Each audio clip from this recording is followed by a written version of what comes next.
Timing जो है चुनाव के दरमियान 20 साल के बाद आप चुनाव के दौरान कुछ ये बात कर रहे हैं, तो हम तो एक तरह से मानेंगे कि आप इस तरह का भ्रष्टाचार कर रहे हैं। सरकारी खर्चों के आधार पर आप भ्रष्टाचार को बढ़ावा दे रहे हैं। ये चुनावी महीने में हम लोग सवाल उठाते हैं चुनाव आयोग पे भी कि इस समय में इस तरह का लाभार्थी योजना कैसे घोषणा किया जा सकता है। भाई भाई जो आपस में एक दूसरे के खिलाफ कैंपेन कर रहे हैं, पार्टी को नुकसान होगा। हम तो पूरा बिहार भाई भाई है, आप फिर परिवार पे लेकर आ रहे हैं। हमारा पूरा बिहार परिवार है, हम पूरे बिहार का विकास चाहते हैं। आपकी अपनी राजनीति क्या है? आप सिर्फ चुनाव के समय आते हो और एक खास एजेंडा के तहत आप चाहते हो कि आरजेडी को या सेकुलर पॉलिटिक्स को हम चिल्ला कर बोलने के लिए पूरे देश में कि हमसे अलायंस नहीं कर रहा है, क्यों नहीं कर रहा है, ये सब तो बस दिखावा है। चूँकि आपकी राजनीति और हमारी राजनीति मेल नहीं खाती है। मुझे परिवारवाद का जो नैरेटिव है, भ्रष्टाचार का नैरेटिव है, वो भारतीय जनता पार्टी के डीएनए में है। और चूंकि उसके डीएनए में है, इसलिए चोर मचाए शोर, दूसरे पर वो सवाल उठाते हैं। सवाल तो उनको पहले खुद देखना चाहिए ना। आपके तरफ पांचों के पांचों उंगलियां, चार नहीं है, एक नहीं है, पांचों के पांचों उंगलियां आपके खिलाफ में। अमित शाह के बेटे के विषय में पूछ लीजिए। नमस्कार, आदाब। आपके साथ मैं स्मिता शर्मा हूं और बिहार इलेक्शंस को हमने क्लोजली ग्राउंड से कवर किया। उन रिपोर्ट्स को आप मेरे यूट्यूब स्टेशन पर देख सकते हैं। और अब इस दूसरे और आखिरी चरण के मतदान के बाद इंतज़ार रहेगा चुनावी नतीजों का कि आखिर बिहार में सरकार किसकी बन रही है। क्या नीतीश कुमार एक बार फिर से सीएम बनेंगे या लोगों ने तेजस्वी यादव पर भरोसा जताया है। प्रोफेसर नवल किशोर हमारे साथ मौजूद हैं, आरजेडी के वरिष्ठ नेता हैं, राष्ट्रीय प्रवक्ता हैं, पॉलिटिकल साइंटिस्ट हैं। आप नवल जी, आप ये बताइए कि चुनावों में आप लोगों ने जिस तरीके से बैटिंग किया, बॉलिंग किया, कुल मिलाकर आपको क्या लग रहा है कि कैसी रही आप लोगों की परफॉर्मेंस? देखिए, हम लोगों ने बिहार की जनता से संवाद किया। हमारे नेता तेजस्वी जी ने लगातार संवाद किया पिछले 2 साल से, और एक बेहतर बिहार के भविष्य के लिए उन्होंने बात किया, रोड मैप पे बात किया। और उनसे लगातार ये संवाद के जरिए उन्होंने अपील की कि आप हमें एक मौका दें। हम जिन चीज़ों को अब तक रोका गया है एनडीए सरकार के द्वारा, हम उसको आगे बढ़ाकर देखेंगे। जैसे नौकरी की बात उन्होंने की, उन्होंने उद्योग लगाने की बात की, उन्होंने बंद चीनी मिलें, जो बहुत सारे चीनी मिलें बंद हैं, उसमें एक जिसको हमने खोला था 17 महीने के सरकार में, रीगा चीनी मिल, वैसे हम खोलने का प्रयास करेंगे। हर जगह पे जहाँ पर के औद्योगिक संभावनाएं हैं उसको हम आगे ले जाने का प्रयास करेंगे। ये जहाँ तक अब इलेक्शन के बाद के माहौल का सवाल है, और अगले निश्चित रूप से 2 दिन जो हैं बहुत व्याकुल करने वाले हैं आप लोगों को, कॉन्फिडेंस लेवल क्या है इस वक्त महागठबंधन के लिए? देखिए, कॉन्फिडेंस तो आप देख सकते हैं बिहार की जनता में। जब हम लोगों ने वोटर अधिकार यात्रा किया, या तेजस्वी जी ने जब वोटर अधिकार यात्रा के बाद बिहार अधिकार यात्रा किया, तभी आपको दिखा कि बिहार की जनता लगभग तैयार है कि सत्ता परिवर्तन हो, क्योंकि बिहार का परिवर्तन जरूरी है। और उन्हीं कॉन्फिडेंस के आधार पे हम अपनी बात आज के दौरान कर रहे हैं, जो कि एक चेंज को आगे ले जाने के लिए है। लेकिन जिस तरीके से अगर हम बात करें कि एक जो जीविका दीदी के लिए 10,000 रुपये का ट्रांसफ़र हुआ एनडीए की तरफ से, और कहीं ना कहीं कम्युनिटी मोबिलाइजर्स को लेकर हुए स्कीम के तहत एक महिलाओं का बड़ा तबका आज भी नीतीश कुमार के साथ नज़र आ रहा है। अब आप लोगों ने प्रोमिसेस तो किए कि ये भत्ता को बढ़ाएंगे, उन्हें परमानेंट कर देंगे, लेकिन उस चीज़ का हो जाना इलेक्शन सीजन में, वो आपके लिए कितनी बड़ी चुनौती जो है बनी रही पूरे इलेक्शन में? देखिए, हम लोग हमेशा सवाल उठाते हैं इस तरह के कदम के, जिसको जो प्रक्रिया पे सवाल उठाते हैं और जो टाइमिंग पे सवाल उठाते हैं। ये टाइमिंग जो है चुनाव के दरमियान 20 साल के बाद आप चुनाव के दौरान कुछ ये बात कर रहे हैं, तो हम तो एक तरह से मानेंगे कि आप इस तरह का भ्रष्टाचार कर रहे हैं। सरकारी खर्चों के आधार पर आप भ्रष्टाचार को बढ़ावा दे रहे हैं। कोई महिला जो 20 साल से बिहार में है, वो देखना चाहती है कि उनके बेटे को नौकरी मिला या नहीं, उनके पति क्यों पलायन कर रहे हैं, कोई रोजगार के अवसर बिहार में क्यों नहीं है। उसके संदर्भ में एनडीए ने, भाजपा ने और नीतीश कुमार ने जो प्रोमिसेस किए हैं, जो घोषणाएं की हैं, वो कहाँ तक सफल रहा। पिछले बार आपको ध्यान होगा कि 2020 में वित्त मंत्री स्वयं आकर बोली कि 19 लाख रोजगार देंगे। जब तेजस्वी जी 10 लाख नौकरी की बात कर रहे थे, तो वो यहाँ पर आकर आनन फानन में 19 लाख रोजगार की बात की। आप बताइए कि पिछले 5 साल में 19 लाख रोजगार का क्या हुआ। हम तो सिंपल हम ये बात सवाल पूछना चाहते हैं कि जो 17 महीने में तेजस्वी जी ने सरकार में काम किया, उसके बाद 20 महीने हो गए। आप बताइए, सिर्फ कंपेयर कीजिए तो आपको पता चल जाएगा कि प्रोमिसेस और परफॉर्मेंस में क्या अंतर है। वो जो एनडीए का सरकार है वो प्रॉमिस करती है और परफॉर्म क्या करती है और हम लोग क्या करते हैं, उन दोनों में फ़र्क पता चल जाएगा। और ये चीज़ बिहार की जनता ने, खासकर यूथ और महिलाओं ने देखा है। इसलिए आप देखे होंगे कि पहले चरण में जो बढ़ोतरी हुई है, उत्साह के तौर पे लोगों ने जो वोट दिया है वो चेंज के लिए ही वोट दिया है। क्या उसे वैसे रीड करना ठीक है? क्योंकि अभी खैर दूसरे चरण के बाद जो है अब इसके नंबर्स आएंगे, लेकिन पहले चरण के नंबर्स को लोगों ने कहा कि आप उसको इस तरीके से भी देखिए कि एसआईआर में भी डिलीशंस हुई थे और जो महिलाओं के नंबर्स भी बढ़े हैं उनको in context of their population आप उनको देखिए। तो ज़रूरी नहीं है कि ये एक्चुअली वो एंटी इनकम्बेंसी वाला नंबर है जो आरजेडी के फेवर में गया हो। नहीं, तो आप ये बताएं कि प्रो इनकम्बेंसी का भी कोई कारण तो होना चाहिए। आखिर प्रो इनकम्बेंसी में लोग देखेंगे ना कि आपने पिछले 20 साल में या 17 साल में आपने क्या किया है। इतने दिनों तक सरकार में रहे, कोई जो 3 फैक्ट्री है बिहार में, वो 3 फैक्ट्री यूपीए 1 के समय में लालू जी ने जो रेल मंत्री रहते हुए थे, उसके अलावा कोई फैक्ट्री बता दीजिए। बार बार प्रधानमंत्री स्वयं आकर कहते हैं कि हम इतना विकास करना चाहते हैं, बंद चीनी मिलों को खोलना चाहते हैं। इनफैक्ट एक चीनी मिल का नाम लेकर उन्होंने बोला था मोतिहारी में कि इसी चीनी मिल के चीनी से हम अगले बार आएंगे तो चाय पिएंगे। आज तक नहीं खुला। तो जो परफॉर्मेंस है उस पर सवाल तो उठेंगे। लेकिन इन चुनावों में हम जहाँ भी गए, हमने ग्राउंड रिपोर्टिंग काफ़ी इलाकों से की, मोदी जी के लिए कोई लहर तो नज़र नहीं आया, लेकिन नीतीश जी के लिए भी बहुत भारी भरकम कोई गुस्सा नज़र नहीं आया। जो एक 20 साल बाद डिसअपॉइंटमेंट नज़र आ रहा था, निराशा नज़र आ रहा था, युवाओं का एक बड़ा तबका नज़र आ रहा था जो कह रहा था कि परिवर्तन चाहिए क्योंकि नौकरियां चाहिए, लेकिन बहुत ज़्यादा जो है कड़वाहट या गुस्सा नज़र नहीं आ रहा था ग्राउंड पे। देखिए, आप युवा का आपने बात कहा, सबसे युवा प्रदेश है बिहार। लगभग 58 से 60% युवा हैं यहाँ पे। युवाओं के हाल पिछले 20 साल में क्या रहे? जो एग्ज़ाम 17 महीने को छोड़ दें तो जो एग्ज़ाम जब भी हुए हैं पेपर लीक हुए हैं। कोई नौकरी का कोई भी एग्ज़ाम हुआ पेपर लीक हुए हैं। अभ्यर्थियों को लगातार पीटा गया है पटना में। आखिर उनके मन में गुस्सा नहीं होगा तो क्या होगा? उनके माँ बाप के मन में गुस्सा नहीं होगा तो क्या होगा? दिखता है या नहीं दिखता है ये तो देखने की बात है। वो सरकार भी लगातार कहती है कि हम लोग काम कर रहे हैं, लेकिन जो काम आप कर रहे हैं वो तो कोई परिवर्तन हुआ नहीं उससे। नीति आयोग का रिपोर्ट देखिए, लगातार नीति आयोग ने कहा है कि बिहार जो है वो फिसड्डी राज्य है।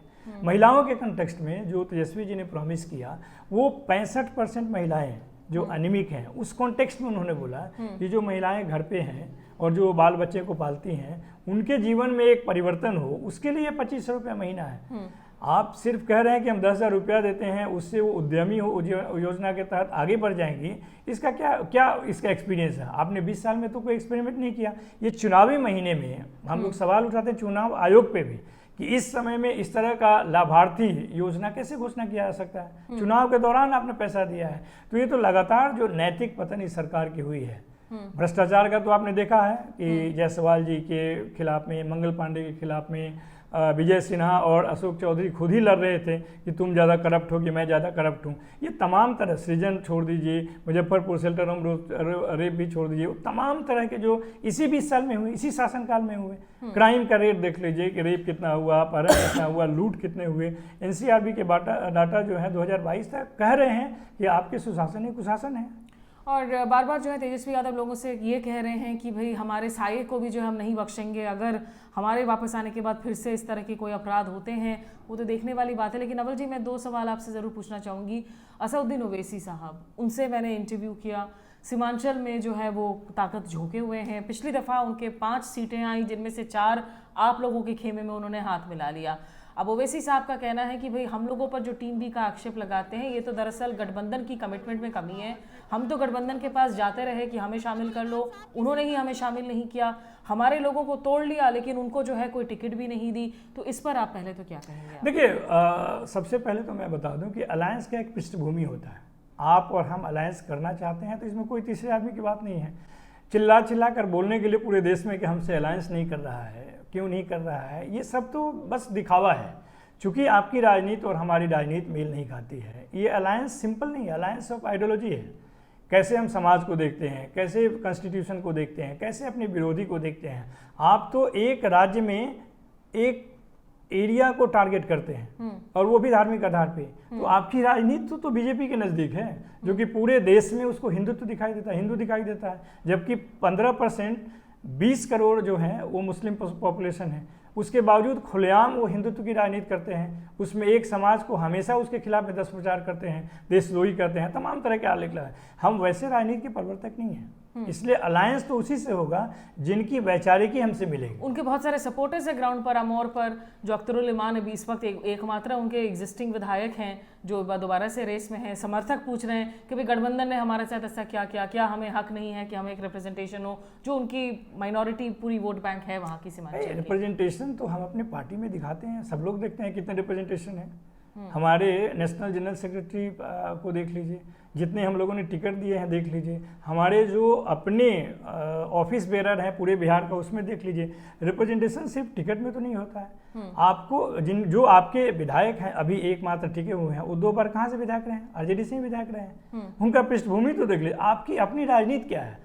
आप सिर्फ चुनाव के समय आते हो और एक खास एजेंडा के तहत आप चाहते हो कि आरजेडी को या सेकुलर पॉलिटिक्स को हार्म करो। वो कह रहे हैं कि आपने नरकटियागंज वगैरह ऐसी 2-4 सीटों के नाम गिनाए जहां से आपने ऐसे उम्मीदवारों को दिया जिनका सीधे तौर पर रिश्ता है बीजेपी एमएलए या एमएलसी के साथ में। और दूसरी बात है कि जो आपने कास्ट रिप्रेजेंटेशन की बात की, उनका ये भी कहना है कि भाई वही मल्हा और मल्हा वर्सेस मुस्लिम की आप लोगों ने एक रिस्क लिया। आपने मुकेश सहनी को जो है एज भावी डिप्यूटी सीएम के तौर पर उनको प्रोजेक्ट किया है। उनका कहना है कि भाई वो तो एक कॉन्स्टिट्यूशनल पोस्ट नहीं है, कॉन्स्टिट्यूशनल पोस्ट तो सीएम वाला है, तो एक मुस्लिम सीएम बनना चाहिए, मुस्लिम सीएम को फेस को प्रोजेक्ट करना चाहिए। नहीं, देखिए वो क्या कहते हैं क्या नहीं कहते हैं उनकी राजनीति है। जिस तरह किसे प्रोजेक्ट करना है किसे नहीं प्रोजेक्ट करता, वो अलायंस तय करता है। उसकी अपनी बैठकें होती हैं, उनका अपना निर्णय होता है, उसका एक कोऑर्डिनेशन कमेटी है, उसमें 7 दल है। किसी व्यक्ति का निर्णय थोड़े है, सामूहिक निर्णय है। और मौर्या में हम लोगों ने प्रेस कॉन्फ्रेंस करके और पूरे जनता को बताया, जो कि सवाल बार बार हमसे पूछे जा रहे थे कि चेहरे कौन है, तो ये कौन है, तो वो कौन है। सारे सवालों का जवाब हमने दिया। ये सिर्फ किसी एक व्यक्ति या एक पार्टी के लिए हम जवाब नहीं दे रहे हैं, हम बिहार की जनता के साथ बात कर रहे हैं, हम अपनी राजनीति पे बात कर रहे हैं। हम किसी एक दल को जवाब देने के लिए प्रतिबद्ध नहीं है। वो सिर्फ एक राजनीति को, एक तरफा राजनीति को, एक रंगी राजनीति को हमारे राजनीति में नहीं है। कॉन्स्टिट्यूशन में हिंदू मुस्लिम सिख ईसाई सभी हैं, हम सभी के विषय में बात करते हैं। कोई एक रंगी बात करेगा जैसा भाजपा करता है, एक समाज, एक जात, एक तमाम तरह के एक करते रहता है, जबकि उनका पूरी राजनीति जो है कथनी और करनी में अनेक अंतर है। अगर ये अंतर नहीं होता तो वो अपने 20 साल की उपलब्धि के विषय में बात करते हैं। वो तो आते हैं यहाँ पर खट्टा की बात करते हैं, कुशासन की बात करते हैं, तमाम तरह के घटिया लफ्ज़ यहाँ पर बोलते हैं, जो कि बिहार की जनता को बिल्कुल पसंद नहीं है। हम तो कहते हैं कि आप मुद्दों के आधार पर लड़ो। 2020 में भी मुद्दों के आधार पर लड़े, सिंगल लार्जेस्ट पार्टी बने, सरकार बनाते बनाते हमको रोक दिया गया। इस बार जनता ने भी हमारे साथ तय किया कि इस बार सरकार तेजस्वी जी के नेतृत्व में महागठबंधन की बनेगी और बिहार का एक विकास और नया इतिहास लिखा जाएगा। खैर ये बात ओवैसी जी भी कह रहे थे कि भाई आपने जो है जिस तरीके से यहाँ पर सीमांचल को पूरी तरीके से पिछड़ेपन में आपने धकेल कर रख दिया है, सबसे बैकवर्ड एरिया। एक फाइनल सवाल ओवैसी जी से ही जुड़ा हुआ, उन्होंने एक बयान दिया मेरे इंटरव्यू में, उन्होंने कहा कि लालू परिवार मुसलमानों को एक एटीएम के तौर पर इस्तेमाल कर रहा है कि आप वोट देते रहें, ले उनसे कुछ नहीं। देखिए उनका भाषा जो है ना, एटीएम हो चाहे पेटीएम हो, वो राजनीति में लागू नहीं होता है। राजनीति में आपका इतिहास बताता है कि आपके चरित्र क्या हैं। आरजेडी पार्टी या उसके जो चेहरे हैं या पूरे देश में या विश्व में एक मसीहा के रूप में देखे जाते हैं, वंचितों के, गरीबों के, दलितों के, और वो इसी तरह नहीं देखे जाते हैं। उन्होंने 1990 से लेकर जो राजनीति किया है, उनके राजनीति का चरित्र पूरी तरह से दिखता है और लोग उसको विश्वास करते हैं। आज भी कोई भी अगर सेकुलरिज्म की बात करेगा, सोशल जस्टिस की बात करेगा, तो बिना लालू प्रसाद यादव की बात नहीं कर सकता है। बात आती है परिवार की, तो परिवार बिना परिवार वाला या परिवार वाला का राजनीति जो है वो तो आप देखिए, भाजपा में आपको परिवारवाद नहीं दिखता है। ये चिराग पासवान क्या है, हम क्या हैं? एक पति अपनी पत्नी को टिकट देता है, आपने नहीं देखा है उपेंद्र कुशवाहा जी को? खुद पति अपने पत्नी को टिकट, वो परिवारवाद नहीं है। बीजेपी में सैकड़ों परिवार हैं, एक दो नहीं है, सैकड़ों परिवार हैं। उनसे पूछिए, परिवारवाद का जो नैरेटिव है, भ्रष्टाचार का नैरेटिव है, वो भारतीय जनता पार्टी के डीएनए में है। और चूंकि उसके डीएनए में है, इसलिए चोर मचाए शोर, दूसरे पर वो सवाल उठाते हैं। सवाल तो उनको पहले खुद देखना चाहिए ना। आपके तरफ पांचों के पांचों उंगलियां हैं, 4 नहीं है, 1 नहीं, पांचों के पांचों उंगलियां आपके खिलाफ में। अमित शाह के बेटे के विषय में पूछ लीजिए, क्या उनका आधार है, क्या एलिजिबिलिटी है। अगर वो अमित शाह के बेटे नहीं होते तो उतना महत्वपूर्ण इंडिया में नहीं विश्व में ऐसा पत्र कैसे मिल सकता है? और अगर वो अमित शाह के बेटे नहीं होते और अगर फिर भी जो है भारत पाकिस्तान के बीच मैचें होती तो शायद उस पर दूसरे सवाल भी पूछे जाते, इतनी ग्रीन लाइट नहीं दी जाती। एक आखिरी सवाल आपसे, महागठबंधन में जो कुछ हुआ, टिकट का ऐलान वगैरह तो हो गया, फाइनली एक साथ आ गई अलायंस, लेकिन अभी ये एक्सपेक्टेशन है कि शायद आरजेडी का स्ट्राइक रेट बेटर होगा, लेकिन वीआईपी हो, कांग्रेस के अंदर जो उठा पतल की स्थिति बनी और उन पर टिकट बेचने के आरोप लगे, इसका खमियाजा क्या आप लोग को भुगतना पड़ेगा? देखिए, हम लोग स्ट्राइक रेट की बात नहीं करते हैं, क्योंकि हम लोग सब पे चुनाव लड़ रहे हैं। 7 दल 243 सीटों पे लड़ रही है। आपने देखा होगा जहाँ जहाँ फ्रेंडली फाइट के नाम पे कुछ लोग खड़े हैं, उसमें भी हम लोग एक तरह से लड़ रहे हैं। इसलिए स्ट्राइक रेट महागठबंधन का इस बार इतना ज़्यादा होगा, और वही कारण है कि बीजेपी के जो 2 प्रमुख हैं, जो गुजरात से चल के आए हैं बिहार को भरमाने के लिए, वो परेशान हैं। रात दिन उल्टा बोल रहे हैं, अनर्गल बोल रहे हैं, राजनीति पे और मुद्दों पे कोई बात नहीं कर रहे। आप देख लीजिए, टप्पा टाइप बातें कर रहे हैं। अप्पा टप्पा ये सब बात करें, आप देख लीजिए उनके पूरे भाषण का कंटेंट एनालिसिस कर लीजिए। एक भी मुद्दा पे अगर बिहार की जनता से जुड़ी हो, बिहार के विकास से जुड़ी हो, तो आप हमें कोई भी सवाल पूछ सकते हैं। हमने जो आज तक बात की है, हमारे नेता ने जो, तेजस्वी जी ने जो बात की है, मुद्दा के अलावा एक भी अगर भरमाने वाला कोई बात किया होगा तो आप पूछिए हमसे सवाल। एक बिल्कुल आखिरी सवाल, राघोपुर बनाम महुआ, क्या हो रहा है वहाँ पे? देखिए, राघोपुर भी एक कंस्टिट्यूंसी है, महुआ भी एक कंस्टिट्यूंसी है। राघोपुर में भी बिहार की जनता वोट दे रही है, महुआ में वोट दे रही है। उनका निर्णय सर्वोपरि है और वो बिहार के हितों को ध्यान में रख के ही देंगे। भाई भाई जो आपस में एक दूसरे के खिलाफ कैंपेन कर रहे हैं, पार्टी को नुकसान होगा हम उसके तो खिलाफ? पूरा बिहार भाई भाई है। आप फिर परिवार पे लेकर आ रहे हैं। हमारा पूरा बिहार परिवार है, हम पूरे बिहार का विकास चाहते हैं, उसमें सब कोई है।